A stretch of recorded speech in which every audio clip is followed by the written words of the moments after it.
Stormy called it an imbalance of power.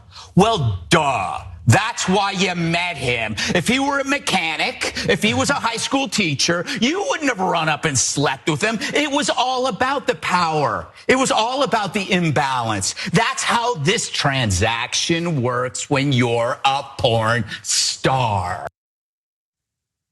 I don't think he knows what porn is, okay? She's not a prostitute. She is a porn star. She's a performer in content that you will publicly degrade, while I'm gonna guess Greg Gutfeld has watched what? 5,000 hours of pornography through the course of his life. He probably watched pornography later after doing that little monologue, because it's something for him to consume and then to attack, to shame the people who provide the service that he demands on a daily basis, and virtually every other conservative does. She is not a prostitute, and I've got news for him too. If she was a prostitute, she still gets to decide who she has sex with. I know that's gonna blow his mind, it's gonna blow the mind of his audience, but the fact that she's a sex worker does not mean that you just get to force yourself on them. And you should have known better. You went to his room. I mean, I know that you went to his room because he was offering a business opportunity, and when you got there and he was dressed in pajamas, you made clear that you weren't interested in a sexual thing. You told him to change. Screw all of that. You're a whore and you don't deserve consideration. That is what Greg Gutfeld is saying. And is this one of his jokes? I mean, again, it just all blends so naturally and it all has the same goal anyway that it's impossible to really say. I also love that he is throwing Donald Trump under the bus there. I mean, not in terms of his conduct. He's excusing the fact that he kind of assaulted this woman, but he's making clear that that's how Donald Trump has sex. There's an imbalance of power. You need his money.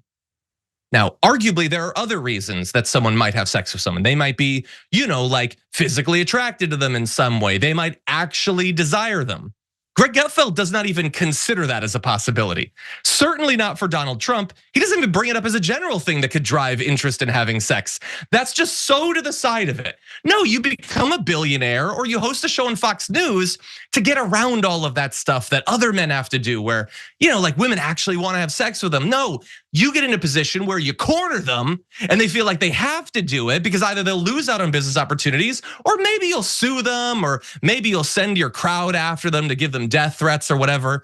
I believe that Greg Gutfeld is being completely honest that is how he views sex. Now, I don't know how exactly you transition from he's a sex god capable of making someone pass out when he throws his bulk on them to, of course, he's just gonna do it. He's a businessman, he can do whatever he wants. But that is the actual right-wing defense of Donald Trump and Stormy Daniels. And by the way, he is also, as we've pointed out with so many of the right-wingers who have commented on this story, Donald Trump formally denies that any of this happened.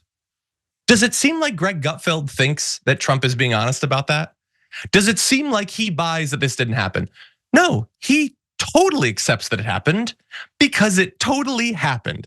And it doesn't bother Greg Gutfeld that Donald Trump is lying about this event happening any more than it bothers him that he did the horrific things that are alleged here.